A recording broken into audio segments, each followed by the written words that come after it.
Good morning.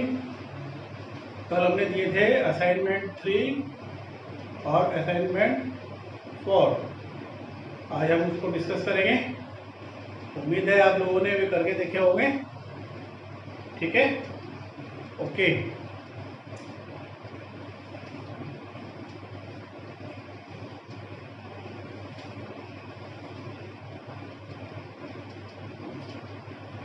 ये कुछ सवाल इसमें रेजिस्टेंस के हैं, श्रेणी क्रम, समांतर क्रम, और ये असाइनमेंट 4 के अंदर जो है लेंज़िस लॉ के ऊपर है।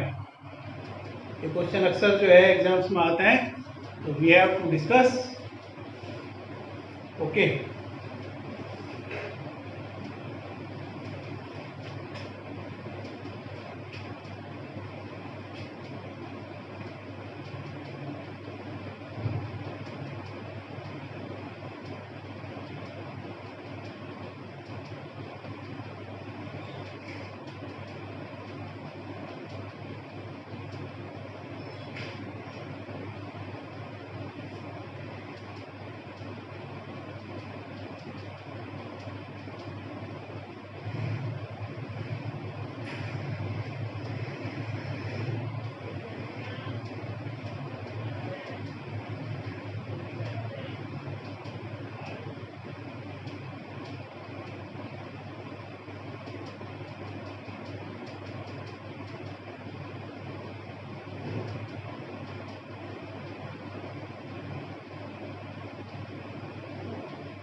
यहाँ पे हमें रेजिस्टेंस निकालना है ए और बी के बीच में, equivalent resistance between point A and B. तो यहाँ पे निकालना है हमें रेजिस्टेंस। तो हमेशा सर्किट को जो है अपोजिट डायरेक्शन से सिंप्लीफाई करते हैं, इधर से सिंप्लीफाई करेंगे। तो पहले रेजिस्टेंस निकालेंगे हम डी और ई के बीच में, है ना। तो जिन पॉइंट के बीच में हम रेजिस्टेंस निकालना होता है उसको सेलेक्ट कर लेते हैं इस तरीके से। अब एक पॉइंट से दूसरे पॉइंट की तरफ को चलिए, तो जहां तक आप जो है पेंसिल को बिना उठाए चले जाएंगे वहां तक श्रेणी क्रम है, यानी ये और ये श्रेणी क्रम है। तो 4 और 4 कितना हो गया, 8, और 8 जो है वो इसके साथ समांतर क्रम हो जाता है। ठीक है, तो पहले हम रेजिस्टेंस निकाल रहे हैं डी सी ई, आर डी सी ई। ये दोनों रेजिस्टेंस श्रेणी क्रम में है।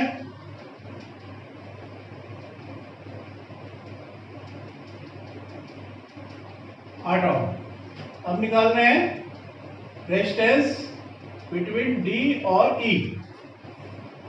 तो ये तो 8 हो गया, ये इसके साथ समांतर क्रम हो गया, आर डी ई। तो अगर दो रेजिस्टेंस हमारे समांतर क्रम में होते हैं तो उनका इक्विवेलेंट रेजिस्टेंस होता है, यानी ऊपर उन्हें मल्टीप्लाई करिए, नीचे उनके सबसे डिवाइड करिए, है ना। ये जो फार्मूला है, ये फार्मूला हमारा आता है 1/r बराबर 1/r1 प्लस 1/r2। तो इसको सिंप्लीफाई करोगे तो ये रिजल्ट आ जाता है ना। तो ये लगाने में आसान होता है, इसको याद रखिए। 8 32/12, 8/3 हो। तो यहाँ पे रेजिस्टेंस हो गया 8/3। अब 4, 8/3 और 4 ये श्रेणी क्रम हो गया, है ना। ऊपर का तो ये खत्म हो गया सारा।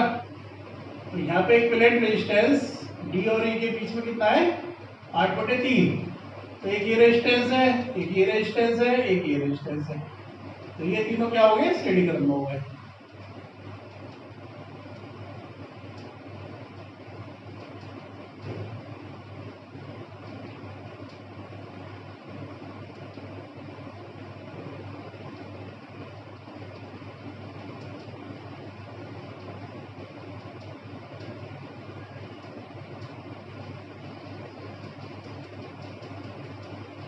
एलसीएम हो गया, 3/12 8 3/12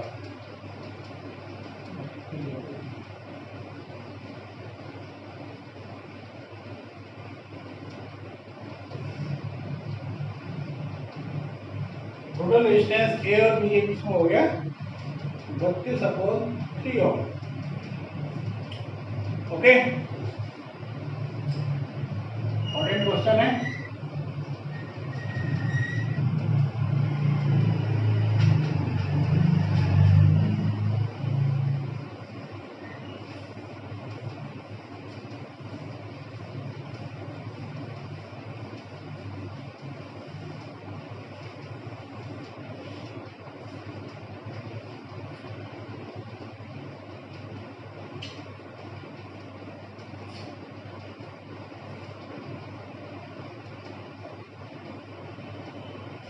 सी क्वेश्चन ले रहे हैं।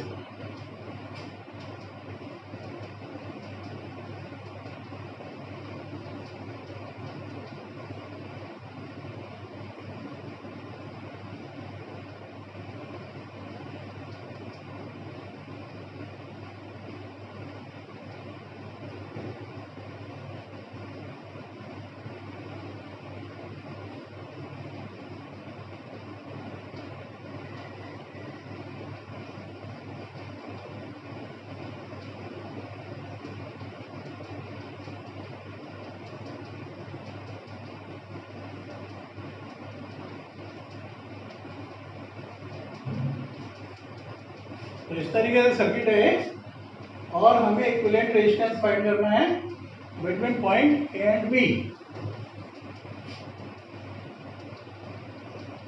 तो पहले हम रेजिस्टेंस निकालना है एन और बी के बीच में।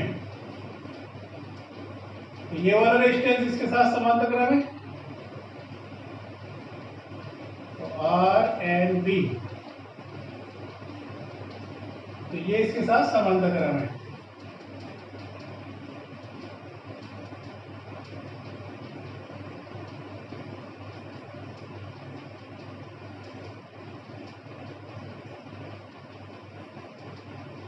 पांच ओम हो गया है। अब ये जो 5 है वो इसके साथ 10 के साथ श्रेणी क्रम हो गया। R M N B, M N B यहां पे निकालना है रेजिस्टेंस। तो ये जो 10 है ये इसके 5 के साथ श्रेणी क्रम हो गया है ना।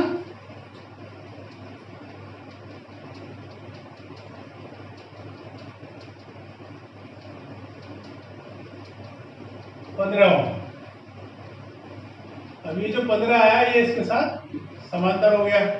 तो अभी रेजिस्टेंस निकाल रहे हैं एम और बी के बीच में, आर एम बी।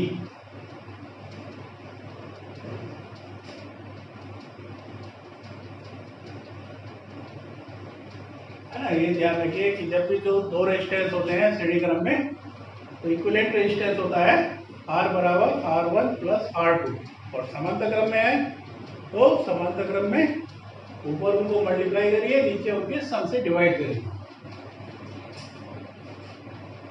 ये 15 और 10 जो है समांतर क्रम हो गए। 15 गुणा 10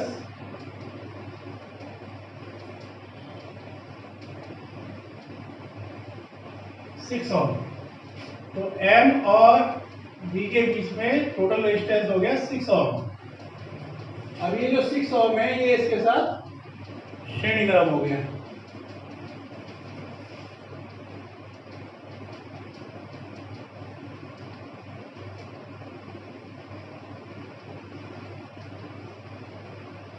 तो टोटल रेजिस्टेंस हो गया 16 ओम।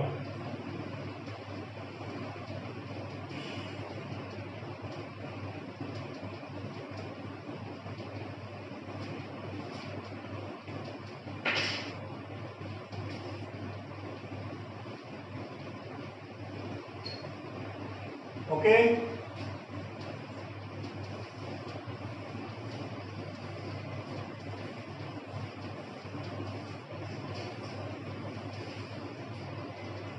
देखिए बच्चों, न्यूमेरिकल करना आप जब सीखेंगे जब आप अपने आप न्यूमेरिकल करने की कोशिश करेंगे। खाली ये नहीं है कि मैंने यहाँ बता दिया और आपने उसको कॉपी कर लिया, है ना, उससे आप नहीं सीख पाएंगे। तो मेरी एडवाइस यही है कि आप पहले न्यूमेरिकल को करने की कोशिश करिए और कोई न्यूमेरिकल नहीं आता है तो उसको पूछिए, है ना। इसीलिए मैं एक दिन पहले आपको जो है असाइनमेंट देता हूँ करने के लिए, जिससे कि आप उन्हें अपने आप करने की कोशिश करें, ठीक है।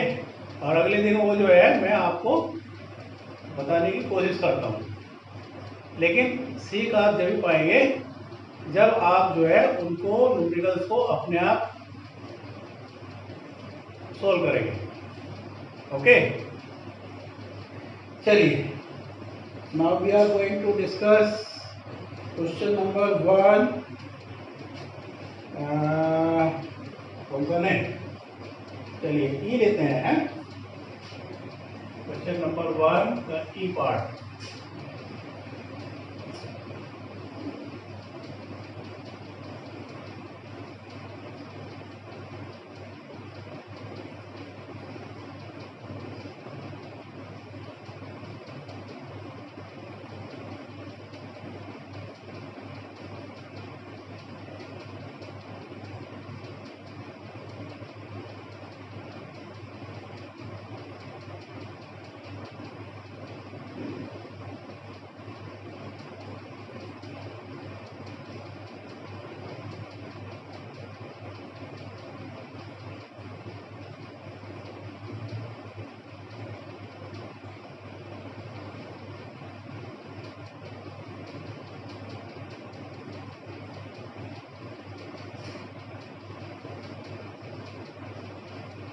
तो ये सर्किट है और हमें ए और बी के बीच में इक्विवेलेंट रेजिस्टेंस निकालना है ना। तो ए और बी के बीच में जो है वो रख लीजिए इस तरीके से। तो यहाँ पे और यहाँ पे निकालना है। तो ये रेजिस्टेंस खत्म और ये रेजिस्टेंस खत्म, क्योंकि जो धारा है वो हमेशा बंद परिपथ के अंदर बहती है। तो ये यहाँ पे सर्किट ओपन है तो यहाँ पे करंट नहीं आएगी, यहाँ पे सर्किट ओपन है यहाँ पे करंट नहीं आएगी, ठीक है ना, है? तो यहाँ पे और यहाँ पे निकालना है। तो पहले रेजिस्टेंस निकालिए एम और एन के बीच में, एम एन।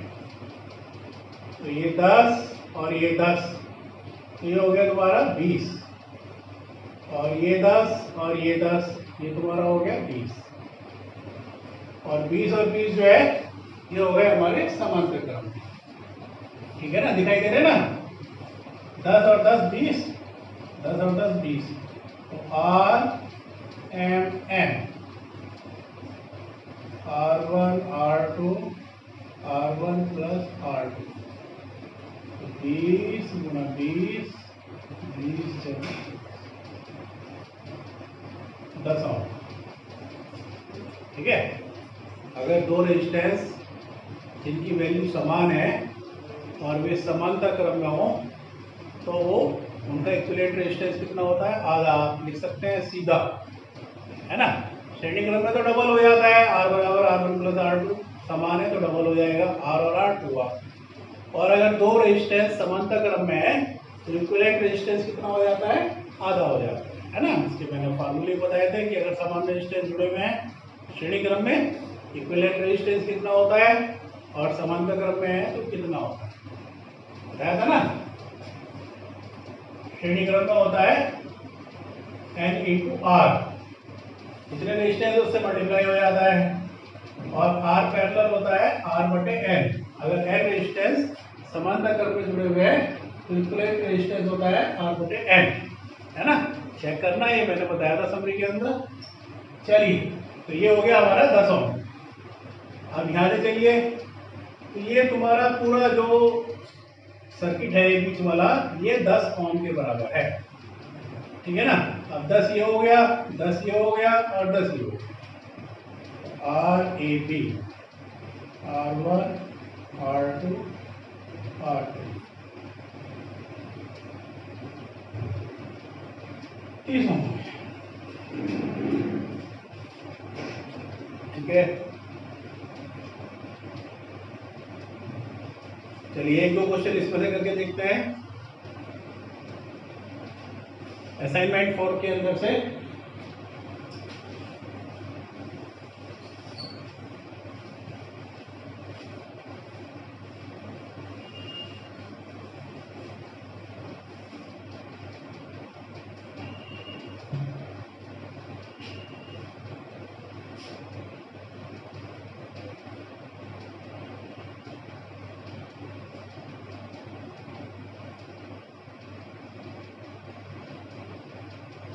असाइनमेंट 4 है ना, इलेक्ट्रोमैग्नेटिक इंडक्शन चैप्टर था। लेंज के लॉ के ऊपर जो है क्वेश्चन बनते हैं। क्या है लेंज के लॉ? कि अगर किसी बंद परिपथ से गुजरने वाले चुंबकीय फ्लक्स के मान में परिवर्तन करें तो उसके अंदर एक प्रेरित धारा उत्पन्न हो जाती है, और प्रेरित धारा की दिशा सदैव ऐसी होती है जो उस कारण का विरोध करती है जिसके कारण वो उत्पन्न होती है ना। तो उसके इस नियम के ऊपर जो है क्वेश्चन है, we are going to discuss.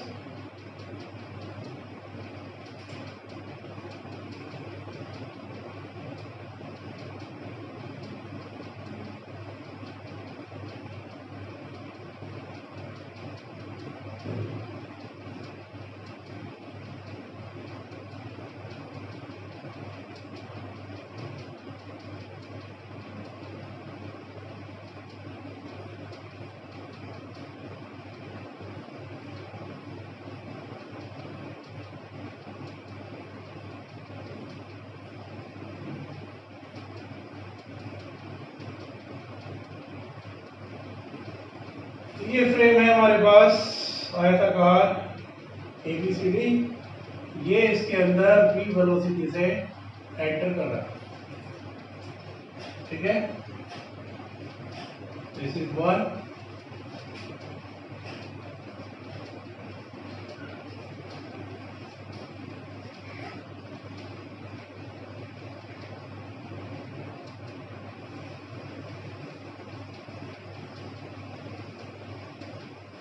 ये सेकेंड बॉडी है ट्रायंगल के रूप में, ये इसके अंदर से बाहर जा रही है v वेलोसिटी से। सेकेंड,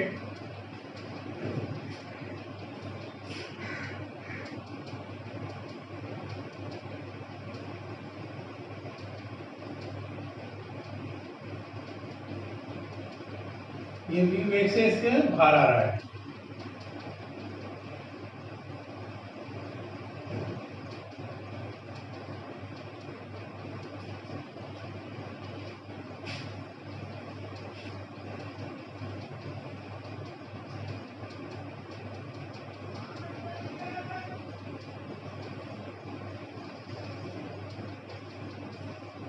ठीक है,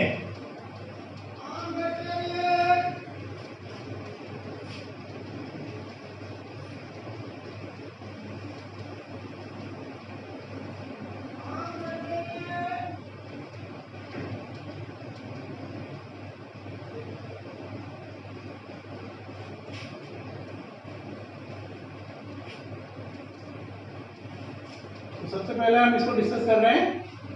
ये आयताकार फ्रेम है और ये इस मैग्नेटिक फील्ड के अंदर एंटर कर रहा है।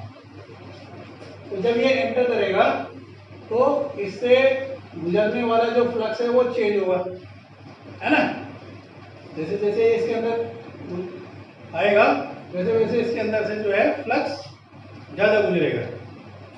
तो इसके अंदर एक प्रेरित विद्युत वाहक उत्पन्न हो जाता है, और चूंकि ये क्लोज सर्किट है तो इसके अंदर एक धारा फ्लो करती है, प्रेरित धारा। तो उसकी डायरेक्शन बतानी है।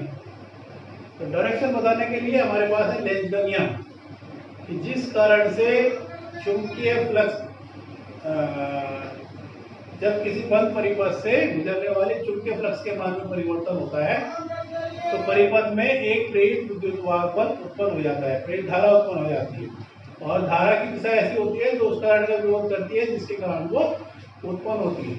तो इसमें मैग्नेटिक फील्ड जो है हमारा नीचे को है ना, और इसमें मैग्नेटिक फील्ड इंक्रीज होगा। जैसे जैसे ये अंदर एंटर करेगा तो मैग्नेटिक फील्ड इंक्रीज होगा। तो धारा की दिशा ऐसी होगी जो इस मैग्नेटिक फील्ड को अपोज करे। तो चूंकि ये नीचे की तरफ को है मैग्नेटिक फील्ड, यहाँ बोर्ड पे तो अंदर की तरफ हो गया, कॉपी पे बनाओगे तो अंदर की तरफ होगी। तो धारा की दिशा ऐसी होगी जो इस मैग्नेटिक फील्ड के अपोजिट डायरेक्शन में होगी, है ना।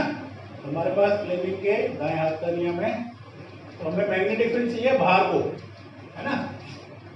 ये इस तरीके से जो हमारा अंगूठा है वो करंट की डायरेक्शन को बताता है, उंगली जो है मैग्नेटिक फील्ड की डायरेक्शन को बताती है। तो मैग्नेटिक फील्ड हमें ऊपर को चाहिए क्योंकि यहाँ पे मैग्नेटिक फील्ड बढ़ रहा है ना। तो मैग्नेटिक फील्ड बढ़ रहा है तो हमें मैग्नेटिक फील्ड अपोजिट चाहिए। तो यहाँ पे करंट की डायरेक्शन हो गई तुम्हारी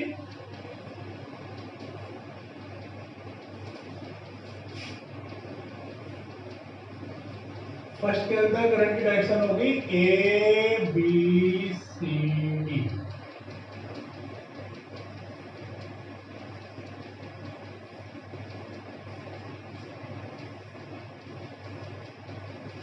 ठीक है, ए बी सी डी। अब इसको देखिए ट्राइंगल को, ये इसमें से बाहर निकल रहा है। तो बाहर निकलने का मतलब है मैग्नेटिक फील्ड, इसके अंदर से जो मैग्नेटिक फील्ड गुजर रहा है वो घटेगा। जैसे जैसे ये बाहर जाएगा तो मैग्नेटिक फील्ड घटेगा। तो हमें मैग्नेटिक फील्ड की तरफ चाहिए अंदर की तरफ को, है ना। तो अंदर की तरफ को हो गया लाइक दिस, है ना। तो जिधर को चाहिए हमें मैग्नेटिक फील्ड, फिंगर तो हम उस डायरेक्शन में कर लेते हैं, तो अंगूठा जो है प्रेरित धारा की दिशा को बताता है। तो ये हो गया, है ना। तो करंट की दिशा हो गई ये, यानी ए सी बी, ए सी बी। इसको देखिए, ये इसमें से बाहर आ रहा है, तो बाहर आ रहा है तो मैग्नेटिक फील्ड हमारा घट रहा है ना। तो मैग्नेटिक फील्ड यहाँ पे घट रहा है। इस ये जो हमारी फिगर है, इस फिगर में से जो मैग्नेटिक फ्लक्स गुजर रहा है या मैग्नेटिक फील्ड गुजर रहा है उसकी वैल्यू हमारी कम होगी। तो मैग्नेटिक फील्ड की तरफ चाहिए हमें अंदर की तरफ को, जो ये डायरेक्शन है उसी डायरेक्शन में चाहिए। तो करंट की डायरेक्शन हो गई हमारी S, A B C D, A B C D. Okay, ये हमारा सर्किल है, ये इसमें अंदर एंटर कर रहा है। तो एंटर करने का मतलब ये है कि मैग्नेटिक फील्ड बढ़ रहा है ना। तो मैग्नेटिक फील्ड बढ़ने का मतलब हमें अपोजिट डायरेक्शन में लेना पड़ेगा। तो मैग्नेटिक फील्ड इसमें अंदर को है तो इसमें हो गया बाहर को।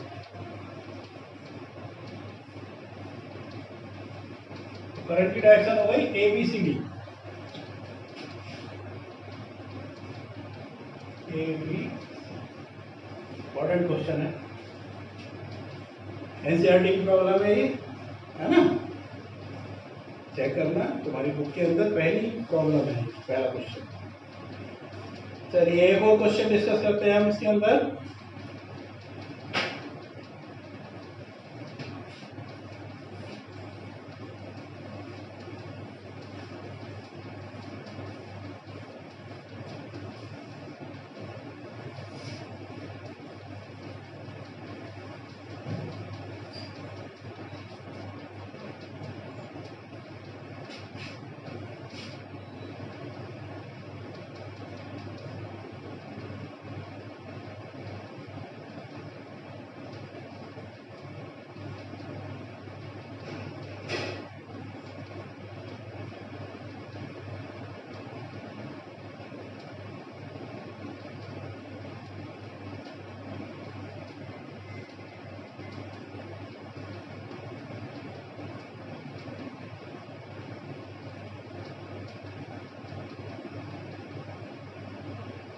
तो ऐसे ये मैग्नेट हम इस कॉइल की तरफ को लेकर आ रहे हैं और हमें बताना है इस रेजिस्टेंस के अंदर करंट की डायरेक्शन किधर को होगी, यानी धारा, प्रेरित धारा जो है इधर को बहेगी या इधर को बहेगी।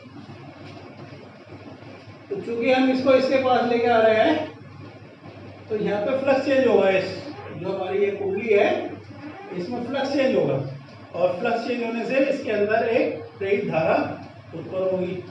प्रेरित धारा की दिशा कैसी होगी? जो उस कारण को अपोज करेगी जिसके कारण वो उत्पन्न होती है। तो जब यहाँ पे फ्लक्स चेंज होगा तो इसका ये वाला एंड जो है साउथ बन जाएगा, है ना। जब ये साउथ बनेगा तो ये इसको रिपेल करेगा, प्रतिकर्षण बल लगेगा, है ना। तो यहाँ पे साउथ बनने का मतलब ये है कि इस कॉइल के अंदर करंट की डायरेक्शन कैसे होनी चाहिए? क्लॉकवाइज। देखिए, अगर नॉर्थ बनेगा तो करंट की डायरेक्शन होगी एंटी क्लॉकवाइज और साउथ बनेगा तो करंट की डायरेक्शन होती है क्लॉकवाइज, है ना। तो यहाँ पे ये साउथ पोल बन रहा है हमारा, तो करंट की डायरेक्शन कैसी है? क्लॉकवाइज। तो इसके अंदर करंट जो है हमारी इस तरीके से फ्लो करेगी क्लॉकवाइज, ठीक है। और यहाँ से ये करंट जो है इसमें जाके इधर को आएगा। तो ये जो रेजिस्टेंस है इस रेजिस्टेंस के अंदर करंट की डायरेक्शन हो गई y2x।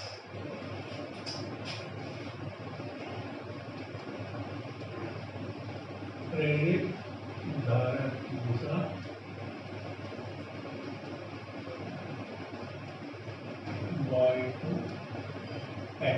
y2x, है ना।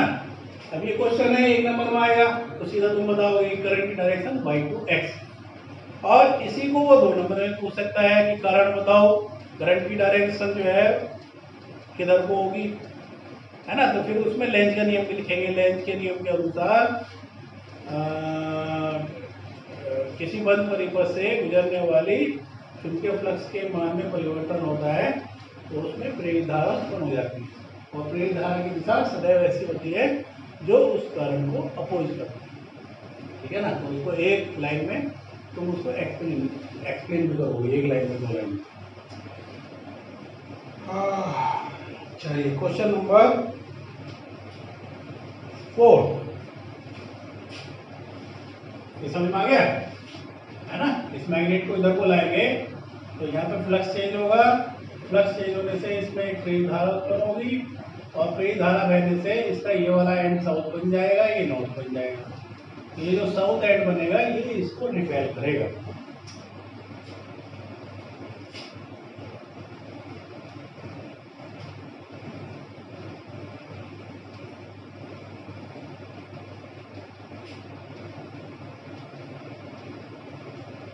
ऐसे एक PQ वायर है, करंट की डायरेक्शन इसमें इस तरीके से है और हमें जो है वो कह रहा है यदि तार PQ में धारा का मान लगातार बढ़ रहा हो, यानी इसके अंदर जो करंट है उसकी वैल्यू लगातार बढ़ रही है। और जब तार के अंदर धारा प्रवाहित करेंगे तो इसके चारों ओर एक मैग्नेटिक फील्ड होगा, वो मैग्नेटिक फील्ड इसमें से गुजरेगा। अब धारा का मान यहाँ पे बढ़ रहा है, धारा का मान बढ़ रहा है तो यहाँ पे मैग्नेटिक फील्ड भी बढ़ेगा, चुंबकीय क्षेत्र बढ़ेगा, ठीक है ना। तो चुंबकीय क्षेत्र यहाँ पे बढ़ रहा है, इसके अंदर से जो चुंबकीय बलरेखाएं गुजरेगी उनकी वैल्यू लगातार बढ़ रही है। तो इसमें एक प्रेरित धारा की दिशा ऐसी होगी जो उस कारण को अपोज करे जिसके कारण वो उत्पन्न होती है। अब यहाँ पे इस वायर के कारण मैग्नेटिक फील्ड जो होगा वो अंदर की तरफ को है, मैग्नेटिक फील्ड की तरफ को है अंदर को, ठीक है। यहाँ धारा बढ़ रही है, ये मैग्नेटिक फील्ड बढ़ रहा है। तो इस मैग्नेटिक फील्ड के अपोजिट डायरेक्शन में मैग्नेटिक फील्ड उत्पन्न होना चाहिए, ठीक है। अब ये मैग्नेटिक फील्ड तुम्हारा अंदर को है और तुम्हें मैग्नेटिक फील्ड चाहिए बाहर की तरफ को, है। तो बाहर को मैग्नेटिक फील्ड हो गया लाइक दिस, ठीक है। तो करंट की डायरेक्शन इसमें कैसी हो गई? इस तरीके से। और ये इस मैग्नेटिक फील्ड को, ये तो हो गया तुम्हारा B1, इसके कारण जो है यहाँ पे मैग्नेटिक फील्ड है B1 और यहाँ पे ये मैग्नेटिक फील्ड बढ़ रहा है, ठीक है। तो इसके अपोजिट डायरेक्शन में मैग्नेटिक फील्ड चाहिए हमें, तो ये हो गया। तो ये ऐसे क्लॉकवाइज घूमनी चाहिए, है ना। तो इसमें प्रेरित धारा की दिशा हो गई, प्रेरित धारा की दिशा क्लॉकवाइज,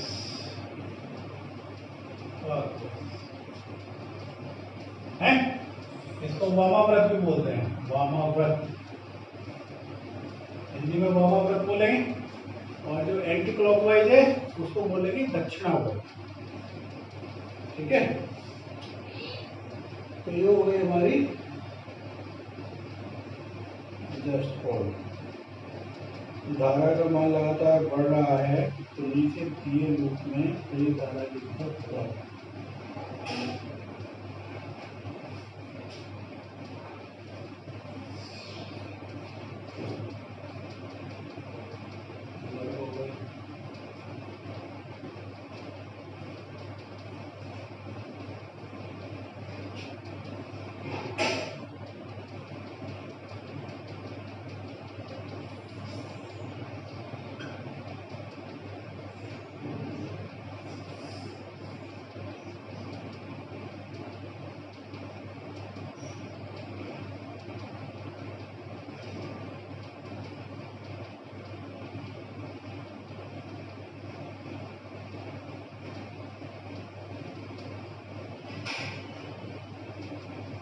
ऐसे तो एंटी अंदर की तरफ हो गया, चाहिए मैग्नेटिक फील्ड हमें बाहर की तरफ को, तो बाहर को मैग्नेटिक फील्ड जो है तुम्हारा ऐसे आएगा एंटी क्लॉकवाइज।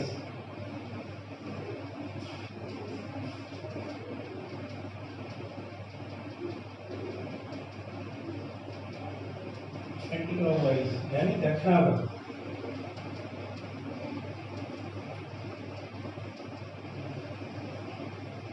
दक्षिणावर्त, ठीक है ना। फिर एक बार समझ लीजिए, इसमें धारा की दिशा ऐसे है तो इसके कारण जो है मैग्नेटिक फील्ड तुम्हारा अंदर की तरफ है, उसकी वैल्यू लगातार बढ़ रही है, लगातार इंक्रीज हो रही है।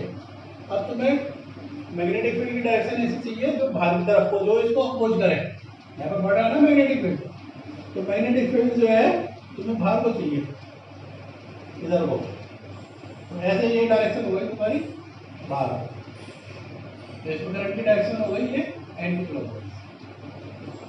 ठीक है ना, ऐसे करंट इसमें फ्लो होगा। ओके, इंपॉर्टेंट क्वेश्चन है। और करिए इसके अंदर, सीट के अंदर क्वेश्चन है। ठीक है, जो क्वेश्चन नहीं होता है यू कैन आस्क। कोई दूसरी बुक है उसके भी क्वेश्चन आप जो है करने की कोशिश करिए, नहीं होता है तो आप पूछ सकते हैं। Okay, all the best. और एक पॉइंट, जो आपका ये वीडियो डालते हैं इसको सब्सक्राइब करिए, क्योंकि जैसे ही कोई भी वीडियो जो है यूट्यूब के ऊपर अपलोड होती है तो उसका आपको तुरंत पता लग जाएगा कि ये वीडियो जो है अब अपलोड हो गई है ना। उसको आप देख सकते हैं किसी भी समय, जब भी अपलोड होती है आप उसको देख सकते हैं। तो आप लोग जो है इसको, चैनल को सब्सक्राइब करिए। और मेरे को कोई भी आपकी प्रॉब्लम है यू कैन डिस्कस, है ना। कोई भी फीडबैक है आप मेरे को दीजिए, तो हम उसको जो है इम्प्रूव करेंगे, जिससे कि चीज़ें आपकी समझ में और ज़्यादा अच्छे तरीके से आए। Okay, all the best, good day.